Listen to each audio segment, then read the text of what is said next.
look at page 22, this is a literature link, meaning it's linking the unit we're about to start to a piece of literature or a piece of writing, okay? So it says, it's an excerpt from R.B. Jenkins, okay? So that means it's a part taken from that book. Yikes, I shouted, I forgot my eyes. I hurried upstairs and carefully rinsed and solutioned and put my lenses in. They felt cold on my eyes and made me blink. Then I ran downstairs. I grabbed my stuff and ran out, slamming the door in my excitement. It is a rare day when I am so excited this early in the morning. I could see the blades of grass at the park and the individual drops of dew. I could not only hear the birds, but I could actually see some of them. My legs were shaking as I stood up to the batter's box and pulled my bat up, just like Coach had taught me. I could see the ball clearly in my dad's hand. I realized that I had never before been able to see the ball in the pitcher's hand. This was a new and great day. Dad threw me a perfect pitch. I swung hard. It was beautiful the way the ball sailed right over his head. My dad jumped up and hooted, really hooted. He ran to me and grabbed me in a bear hug. We jumped around and hollered right there in the park at 6:15 in the morning. So this is a story of a kid that got glasses. Well, he got contacts, right? For the first time, and he can actually see things. He's realizing how bad his vision was. My mom, when she was real little, had to get glasses, and they said that when she got home, she was like, oh, there's individual pieces of grass and leaves. And my grandma just looked at her and was like, yeah. She didn't realize, because my mom just saw it as green, like a sheet of green. She didn't see that it had individual pieces. And so that was kind of new to her. And my grandma was like, I probably should have taken you a while back. So that's kind of how this kid felt, okay? So now look at page 23. We're looking at using a thesaurus. Everyone say thesaurus. All right.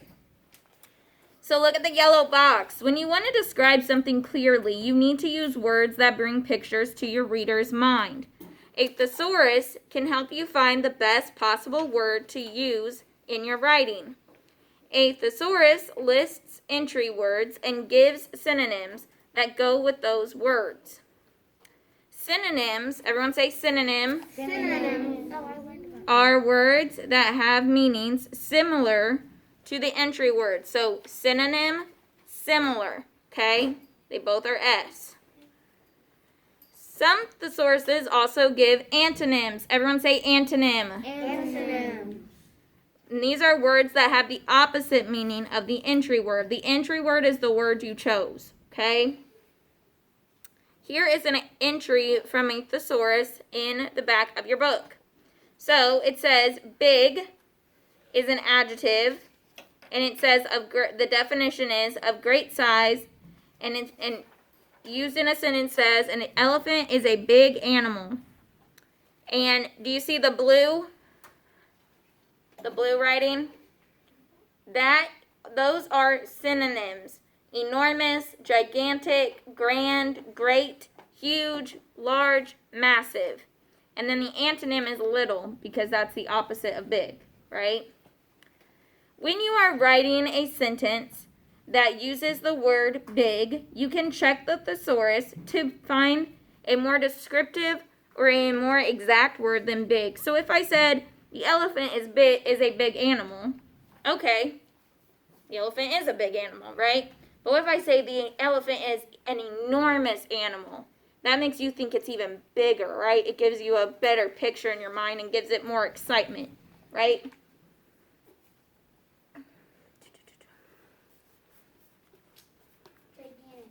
Right. Yep. So the girl fell asleep beneath the big tree. So what if we said the girl fell asleep beneath the massive tree? Okay? It just gives it more, and it allows you to create a different picture, right? Because when I think big tree, okay, I'm like, okay, it's kind of a tall tree, right? But when I think massive, I think of like this super wide tree, and this tall, and it just domes out, right? This sentence can be made more descriptive by replacing big with a synonym. Be sure to choose a word that makes sense in the sentence, okay? So, if I said an elephant is a great animal, would that make sense with what I was trying to say? No, because even though great is a synonym to big, it doesn't really fit that sentence, right? Does that make sense? But like, if you see Charlie Brown, the Great Pumpkin, have you guys heard of that one? No. There's a Charlie Brown that comes on around fall time, and it's called the Great Pumpkin. And by great, they mean it's huge, okay? That one makes sense. But if I say it's a great animal, you think, oh, okay, that's like one of their favorite animals, right? It's not portraying the right message. Okay, so the girl fell asleep beneath the enormous tree, the gigantic, huge, or massive, right? So, first, I want you guys to go to page 313. Keep your finger on this page or put your pencil in this page, but go to page 313. 313. Yep. All right, so everyone's on 313, right? Go to 313. Stay on that page for me. Go to 313. Let's look at this. Let's look on page 314 where our list starts, okay? So, on page 313, it shows you how the parts break down. But let's look at this page. At the top, in black, you see the word afraid, right? Lincoln, open up to 313, bud, where your blue tab is. And then on the other side, you see the word careful, right? Everyone put your finger on those words for me. Sweet. Over here, afraid and careful. On the other page, at the very top. Okay, those are guide words, okay? That means that on that page, the first word is afraid. The last word is careful, okay? So if you're looking for the word big, you know it's on this page because big is between afraid and careful, right? Boy Leon, put that away. Thank you. So, let's look at the word afraid.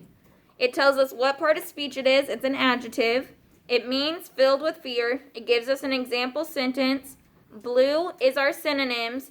And if it has an antonym, it'll say antonym and then say it, which is confident. If you're not afraid, you're confident, right? Make sense? This is how you'll use a thesaurus.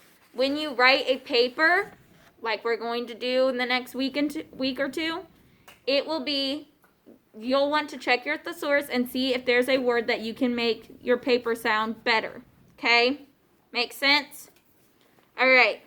So go back to page 23 and look at the guided practice. So it says to use the thesaurus. So we're going to need to use our thesaurus. Okay, that's why I give you guys the little cards. To find a more descriptive word to replace the underlined word in each sentence. Be sure the word makes sense in the sentence and write the word in the blank. So, our first sentence says, be careful not to break that glass vase. What is a word that we can use instead of break that is in our thesaurus? So go ahead and look in your thesaurus. And what's a word that we can use other than break? Remember, use your little blue tab. Find the word break. Lillian? Wreck. Is that in our thesaurus? Yes. Okay, good. Damage. Damage, good. Bella? Shatter. Shatter, good. Samara? Fracture. Kind of. That one might work. Mary? Smash. Smash. There's one or two more that would work. Boy Leon? Crack. Good. So pick one of those. We have crack, crush, damage, shatter, smash, wreck.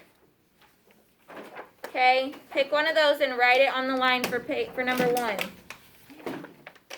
Pick one of those and write it on the line for number 1. All right, now look back in the thesaurus at the word enough. Do we have enough supplies for a cookout? So which words for our synonyms for enough would fit that sentence? Everyone needs to look in the thesaurus for the word enough. It's not going to be on that first page, so make sure you're looking. Grace? Plenty. Plenty, okay. Sufficient. Sufficient, good. Some new people, come on. Keegan, what's a word for that one? For enough. It's on page 316. Yep. Or 315, sorry, 315. Be looking for one. I'm going to come right up. Huh? For enough. Look on page 315. And I'm going to pick on you in just 1 second, okay? So pick a good word. Ben? We have sufficient. Do you see another one? Huh? The adequate? Yep, good. Adequate's kind of a weird word, isn't it? What about you, Keegan? What do you see?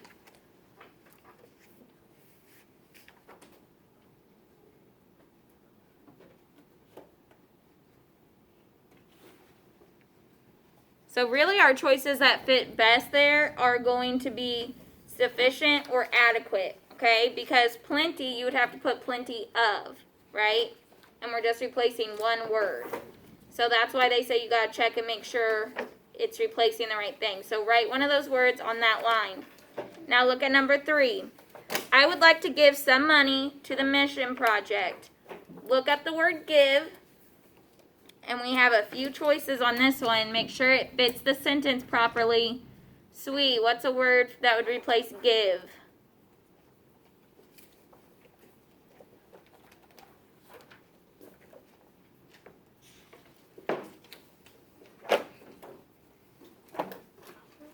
Offer. Good. Charisma.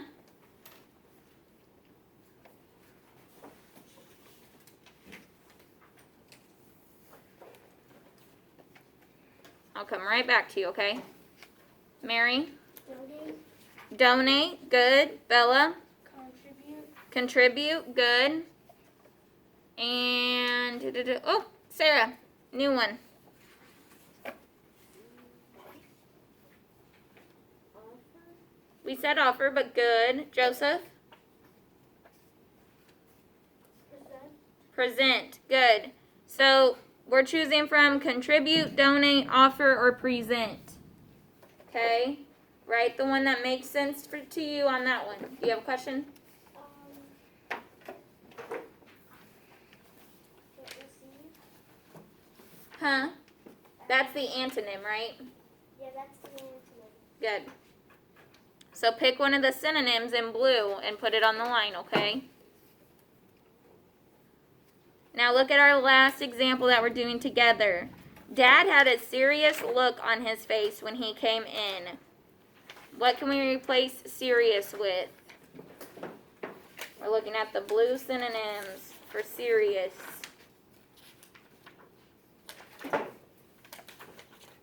Joseph?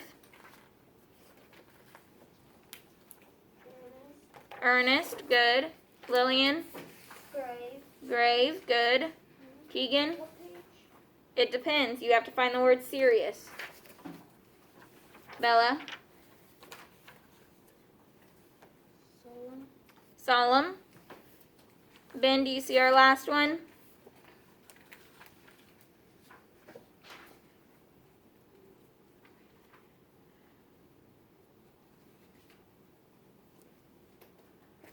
Boy, Leon, do you see the last one?